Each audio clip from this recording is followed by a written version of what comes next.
ሰላም ጤና ይስጥልን። ከቻናል 1 የሰዓቱ ዜናዎቻችንን ወደ እናንተ እናደርሳለን። ዜናዎቹን ወደ እናንተ ማድረሰው እንሸዘው ደን አብረን ቆዩ።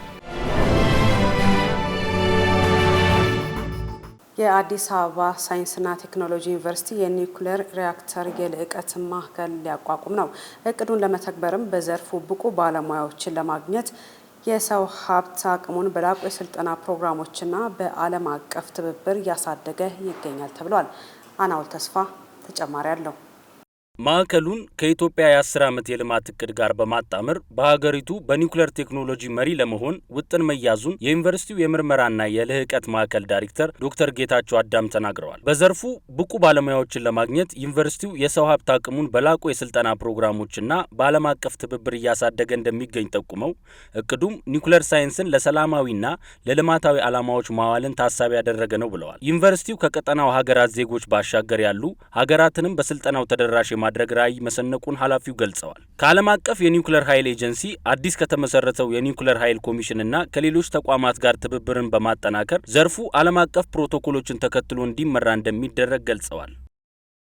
ኤሌክትሪክ እንዳይቋረጥና ሲቋረጥም ፈጣን መረጃ በመስጠት የኃይል ተደራሽነትን በማስፋት የሚያስችል እስካዳ የተሰኘ ዘመናዊ ቴክኖሎጂ ለመተግበር እየተሰራ መሆኑን የኢትዮጵያ ኤሌክትሪክ አገልግሎት ገለጸ። እስካዳ በየትኛውም ቦታ የኤሌክትሪክ ኃይል ሲቋረጥና ከመቋረጡ በፊት ቢሮ ውስጥ ሆኖ መቆጣጠር የሚያስችል ቴክኖሎጂ ነው ተብሏል።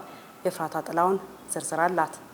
የአገልግሎቱ የኮሚሽን ስራ አስፈጻሚ አቶ አንዋር አብራር እስካድ በየትኛውም ቦታ ኤሌክትሪክ ኃይል ሲቋረጥና ከመቋረጡ በፊት ቢሮ ውስጥ ሆኖ መቆጣጠር የሚያስችል ቴክኖሎጂ መሆኑን ገልጸው የትኛው መስመር የትኛው ቦታ ላይ እንደተበላሸ ለማወቅ ብሎም ቴክኖሎጂው የኤሌክትሪክ ኃይል እንዳይቆራረጥ ቀድሞ መረጃ በመስጠት ደንበኞች ከመደወላቸው በፊት ፈጣን ምላሽ ለመስጠት ያስችላል ተብሏል።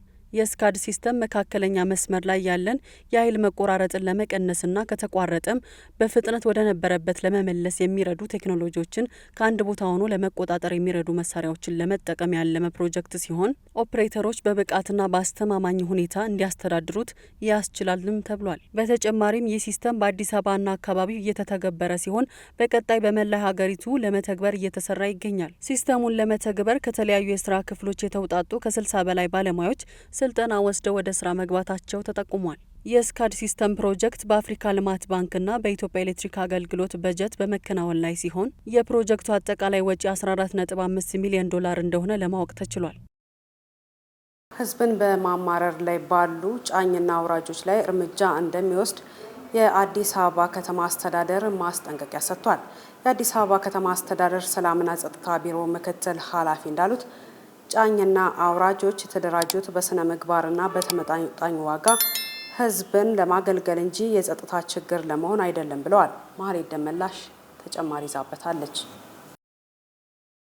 የአዲስ አበባ ከተማ አስተዳደር ሰላምና ጸጥታ ቢሮ በተወሰኑ ጫኝና አውራጅ ማህበራት አባላት ላይ አላግባብ የሆነ የዋጋ ጭማሪ በማድረግና ሌሎች የስነ ምግባር ጉድለቶችን በማሳየት ህዝብን በማማረር ላይ ባሉ ግለሰቦች ላይ እርምጃ እንደሚወስድ አስጠንቅቋል። የቢሮ ምክትል ኃላፊ አቶ ተስፋዬ ደንደር ከጫኝና አውራጅ ማህበራት አመራሮች ጋር ባካሄዱት ውይይት እቃ ለመጫንና ለማውረድ በጥናት ከተቀመጠው ዋጋ ውጪ የዋጋ ጭማሪ ማድረግ የስነ ምግባር ችግር ማሳየት እንዲሁም እኛ ብቻ ነን የምናወርደው በማለት ሸማቹ ራሱን እቃውን የማውረድ መብቱን መከልከል በአደረጃጀት ውስጥ የሚታዩ ዋና ዋና ችግሮች መሆናቸውን ገልጸዋል። አቶ ተስፋዬ ጫኝና አውራጆች የተደራጁት በስነ ምግባርና በተመጣጣኝ ዋጋ ህዝብን ለማገልገል እንጂ የጸጥታ ችግር ለመሆን ወይም ዋጋ በመጨመር ህዝብን ለማማረር እንዳልሆነ የገለጹ ሲሆን ችግር ፈጣሪዎች ተለይተው እርምት ሊወሰድባቸው እንደሚገባም አሳስበዋል። የቅርብ ዘመዶቿ ልጆች የሆኑ ህጻናትን በመያዣነት ይዛ $25,000 ከቤተሰቦቻቸው የጠየቀች ግለሰብ በፖሊስ ቁጥጥር ስር ውላለች። ጸጋነች ተሰማ ዝርዝር አላት። ህጻናቱ ምንም አካላዊ ጉዳት ሳይደርስባቸው በሰላም ከወላጆቻቸው ጋር መገናኘታቸውን ያስታወቀው ፖሊስ ወይዘሮ ሹክሪያ አብዱል ራሺድ የተባሉ እናት ከባለቤታቸው ጋር በመሆን ልጃቸውን ለማሳከም ጥቅምት 26 ቀን 2018 ዓ.ም ታካሚ ልጃቸውንና 2 ሴት ልጆቻቸውን ይዘው ከድሬዳዋ ወደ አዲስ አበባ መምጣታቸውን ያስረዳል። በሕክምና ተቋሙም ደርሰው ወላጆቹ ህፃኑን ለዶክተሩ አሳይተው ከቢሮ ሲወጡ ግን የ5ና የ10 ዓመት ዕድሜ ያላቸው ልጆቻቸውን አስቀምጧቸው ከነበረው የሕክምና ማዕከሉ የእንግዳ ማረፊያ ያጣቸዋል። ህፃናቱን ለመጠበቅ አብራ የነበረችው የቤተሰባቸው የህፃናቸው የቅርብ ሰው የሆነችው ወጣት ሴትም በቦታው ላይ አልነበረችም። የህፃናቱ ወላጆች በተፈጠረው ድንገተኛ ሁኔታ በመደናገጥ ጉዳዩን በቦሌ ክፍለ ከተማ ፖሊስ መምሪያ ለካራማራ አካባቢ ፖሊስ ጣቢያ ወዲያውኑ ሪፖርት ያደርጋሉ። ፖሊስ የተቀበለውን አቤቱታ መነሻ በማድረግ የምርመራና የክትትል ቡድኖችን በማዋቀርና ስራ በመጀመር ከተለያዩ አካላት ጋር ባደረገው ጥብቅ የስራ ትስስር ከህፃናቱ ጋር አብራ የነበረችው ወጣት ህፃናቱን በኦሮሚያ ክልላዊ መንግስት ምስራቅ ሸዋ ዞን ባቱ ከተማ ይዛ መሄዷንና አንድ ሆቴል ውስጥ ማረፏን ይደርስበታል። ፖሊስ ግለሰቧን በቁጥጥር ስር ለማዋል ወደ ስፍራው በማምራት ላይ በነበረበት ወቅት ግለሰቧ ለህፃናቱ ወላጆች በስልክ መልእክት 25000 የአሜሪካ ዶላር ወይም 4 ሚሊዮን የኢትዮጵያ ብር እንዲልኩ ካልሆነ ግን ልጆቹን እንደማትለቃቸው ታሳውቃለች። የካራማራ አካባቢ ፖሊስ ጣቢያ ከባቱ ከተማ ፖሊስ መምሪያ ጋር በመቀናጀት ግለሰቧ የተደበቀችበትን ሆቴል አድራሻ በማግኘት ጥቅምት 27 ቀን 2018 ዓ.ም ተጠርጣሪዋን በቁጥጥር ስር አውሏታል። ህፃናቱንም ምንም አይነት አካላዊ ጉዳት ሳይደርስባቸው ለወላጆቻቸው አስረክቧል። ወንጀል ፈጻሚዋ ከህፃናቱ ወላጆች ጋር ያላትን ዝምድና ተጠቅማ ወንጀሉን መፈጸሟንም ፖሊስ ገልጿል። ተወልዶ የተጣለን ጨቅላ በሞትና በህይወት መካከል ሆኖ ያገኘችው የፖሊስ አባል ጡት በማጥባት ህይወቱን ታድጋለች። በምስራቅ ሐረርጌ ዞን የቀርሳ ወረዳ ፖሊስ በከተማዋ የተጣለ ልጅ አለ በሚል በደረሰው መረጃ መሰረት ያገኘው ህፃን በረሃብ ምክንያት በመኖርና ባለመኖር መካከል ነበር። በወረዳው ፖሊስ የሴቶችና ህፃናት ክፍል ኃላፊ ዋና ሳጅን ነይማ ጀማል ደግሞ የ6 ወር አራስ ነበሩ። ታዲያ ወተት ያጋተውን ጡታቸውን በማጥባት የህፃኑን ህይወት ታድገዋል። ህፃኑ በወቅቱ ያለ ጡት ቀናት በማስቆጠሩ ጥቂት ሰዓታት ቢቆይ የመኖር ተስፋው የተመናመነ ነበር ብሏል ፖሊስ። በአሁኑ ሰዓት ህፃኑ በቀርሳ ጤና ጣቢያ ክትትል ተደርጎለት በመልካም ጤንነት ላይ እንደሚገኝም ተረጋግጧል። ከውጭ ምንጭ ወዳገኘናቸው መረጃዎቻችን አልፋለን። ዛምቢያ ከደቡብ አፍሪካ ቀጥላ ለረጅም ጊዜ የሚሰራ የኤችአይቪ መከላከያ መርፌ የሆነውን ሌናካፖቪር ያስመዘገበች ሁለተኛዋ የአፍሪካ ሀገር መሆኗን የሀገሪቱ ጤና ሚኒስትር ኤላይጃ ሙቺማ በሉሳካ በተካሄደ ስነ ስርዓት ላይ ይፋ አድርገዋል። ማህሌት ደመላሽ ዝርዝሩን ተከታትለዋለች። በሉሳካ በተካሄደ ስነ ስርዓት የዛምቢያ የጤና ሚኒስትር እንደገለጹት ከደቡብ አፍሪካ ቀጥሎ ዛምቢያ ለረጅም ጊዜ የሚሰራ የኤችአይቪ መከላከያ መርፌ ያስገባች ሁለተኛዋ የአፍሪካ ሀገር ሆናለች።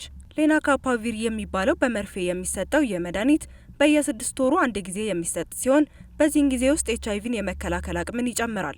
ይህ ሕክምና በተለይ ለነፍሰ ጡርና ለሚያጠቡ ሴቶች ዕለታዊ ወይም በየ2 ወሩ የሚሰጡ መርሃ ግብሮችን መከተል ለማይችሉ ሰዎች እንዲሁም መከላከያ እርምጃዎችን በሚስጥር ማግኘት ለሚፈልጉ ወንዶች መፍትሄ ይሰጣል ተብሏል። እንደ ሚኒስትሩ ገለጻ ሕክምናው ብቁ ለሆኑ ሁሉም ዜጎች በነጻ የሚሰጥ ሲሆን ዛምቢያ በኤችአይቪ ላይ በሚደረገው ትግል ዓለም አቀፍ መሪ ሆና እንድትቀጥል አጽንኦት ሰጥተዋል። መረጃው የኤንቢሲ ነው። ሰዎች የጽዳት ስፕሬና ኬሚካሎችን በሚጠቀሙበት ወቅት ከፍተኛ ጥንቃቄ እንዲያደርጉ ባለሙያዎች ምክር ሰጥተዋል።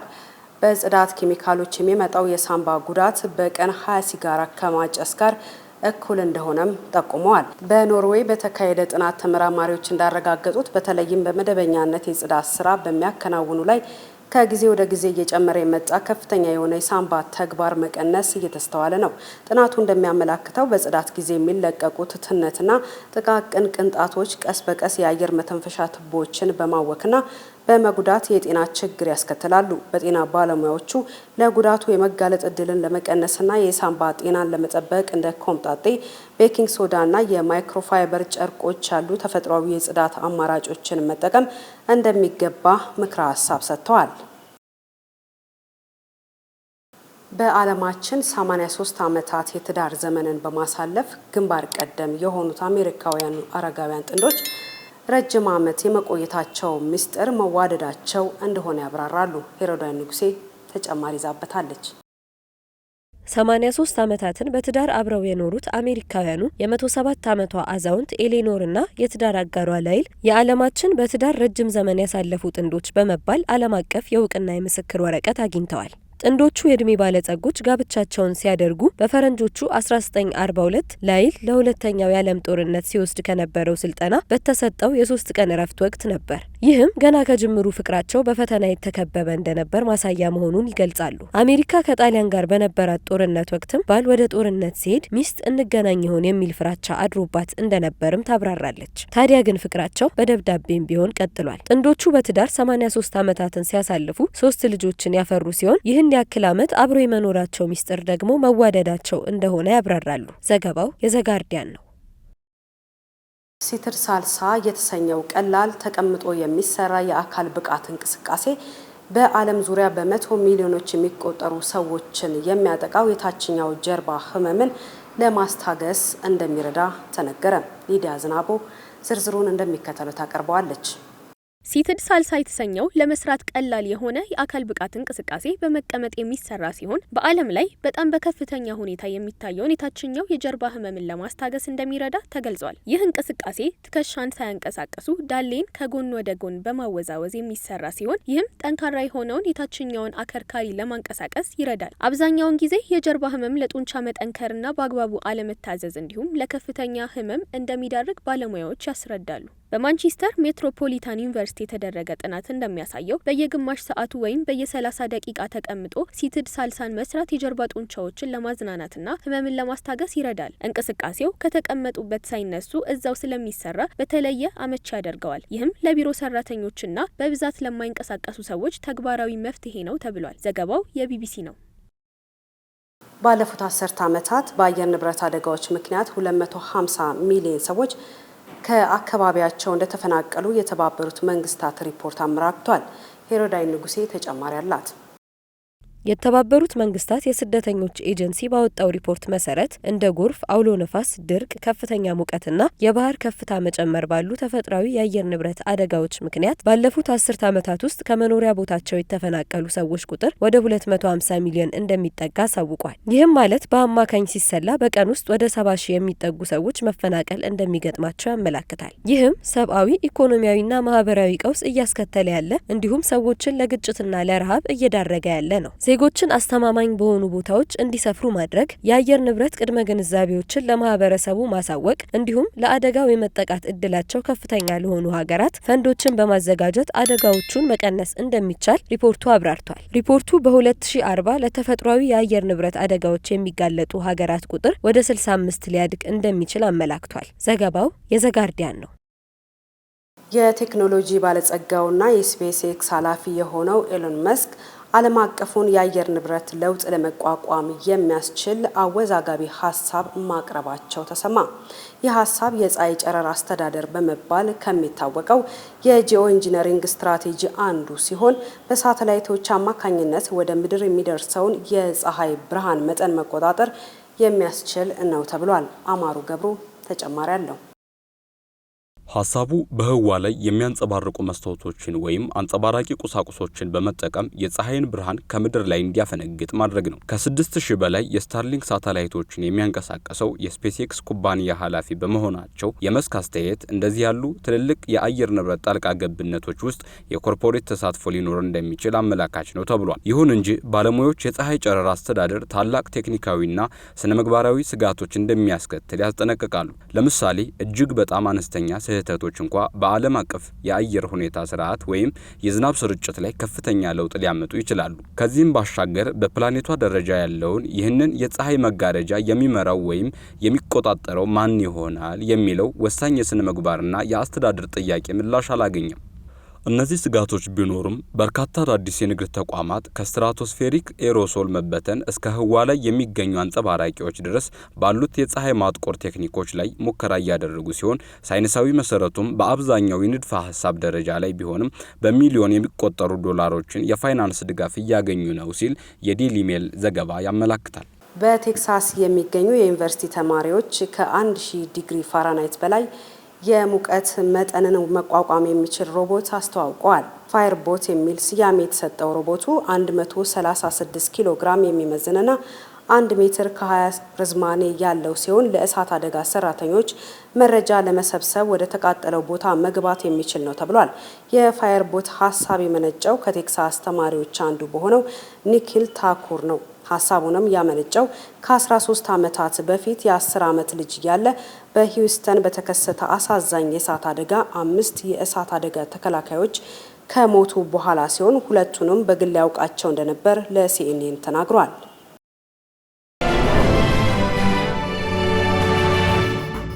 ከቻናል ዋን የቢዝነስ መረጃዎቻችንን ወደ እናንተ እናደርሳለን። በመጀመሪያው ሩብ ዓመት ከሻይና ቅመማ ቅመም የውጭ ንግድ 4.9 ሚሊዮን ዶላር ተገኝቷል። ለነዚህና ለሌሎች የቢዝነስ መረጃዎች ማህሌት ደመላሽ ትጠብቀናለች። የቡናና ሻይ ባለስልጣን እንዳስታወቀው በ2018 የመጀመሪያ ሩብ ዓመት ከ2261 ቶን በላይ የሻይ ምርት በተሳካ ሁኔታ ወደ ውጭ ገበያ ተልኳል። በአጠቃላይ 4059 ቶን ሻይና ቅመማ ቅመም ለዓለም አቀፉ ገበያ ለመላክ እንደታቀደ ተነግሯል።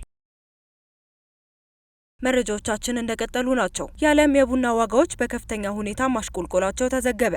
የአረቢካ ቡና በ4.07 በመቶ ሲቀንስ የሮቡስታ ቡና ደግሞ በ3.3 በመቶ በመቀነስ የአንድ ሳምንት ዝቅተኛ ደረጃ ላይ ደርሷል። ለዚህ ድንገተኛ የዋጋ ቅናሽ ዋነኛው ምክንያት በሚቀጥለው ሳምንት በብራዚል የሚጠበቀው የተረጋጋ ዝናብ ቀደም ሲል የነበረውን የደረቅ ሁኔታ ስጋት በማርገብ የአረቢካ ቡና ዋጋ እንዲወርድ አድርጓል ተብሏል። በተጨማሪም አሜሪካ በብራዚል ቡና ላይ የጣለችው የ50 በመቶ ቀረጥ በቅርቡ ሊነሳ ይችላል የሚል ግምትም የአረቢካ ዋጋን እንዲቀንስ አድርጓል። የዓለም አቀፍ የቡና ድርጅት ከጥቅምት እስከ ነሐሴ ያለው ዓለም አቀፍ የቡና ኤክስፖርት መጠን ሪፖርት በቂ አቅርቦት መኖሩን ያመላክታል። መረጃው የቢዝነስ ኢንሳይደር ነው። የዕለቱን የመጨረሻውን የቢዝነስ መረጃችንን እናጋራችሁ። የባህረ ሰላጤው ሀገር በአፍሪካ ትልልቅ የእርሻ መሬቶችን ለቅንጡ ቱሪዝም የሚሆኑ የዱር እንስሳት መገኛ አካባቢዎችን፣ የባህር ዳርቻዎችንና ለካርበን ማምረቻ የሚሆኑ ጫካዎችን የግሉ አድርጋለች። እንደ አውሮፓውያን አቆጣጠር የ2023 የዓለም ባንክ መረጃ እንደሚያሳየው 0.7 በመቶ ብቻ የሚሆነው የተባበሩት አረብ ኤሚሬትስ መሬቶች የሚታረስ እንደሆነ ተመላክቷል። ይህ በእንዲህ እንዳለ ከ85 እስከ 90 በመቶ የሚሆነው ምግቧን ከውጭ የምታስገባው አቡዳቢ በ2018 ብሔራዊ የምግብ ደህንነት 2051 ስትራቴጂ የተባለ ዓመቱን ሙሉ ለመላው ዓለም ደህንነቱ የተጠበቀ የተመጣጠነና በቂ ምግብ በማቅረብ ረሃብን ዜሮ ለማድረስ ያለመ እቅድ ይፋ አድርጋለች። ባለፉት 10 ዓመታት የባህረ ሰላጤው ሀገር ከአፍሪካ ሀገራት ጋር በተለይም በምግብ ዘርፍ ያላትን የንግድ ልውውጥ በፍጥነት እንዳስፋፋችም ተጠቁሟል። ይህም የምግብ ምርቶችን ከማግኘት ሀገሪቱን የዓለም የምግብ ንግድ ማዕከል እስከማድረግ የተስፋፋ ሲሆን በአፍሪካ የመሬት ግዢዋ እንድትስፋፋም መንገዱን ጠርጓል። የግዢ ስምምነቶቹ በአብዛኛው ከንጉሳውያን ቤተሰቦች ጋር ግንኙነት ባላቸው ኩባንያዎች በኩል የተፈጸሙ ናቸው።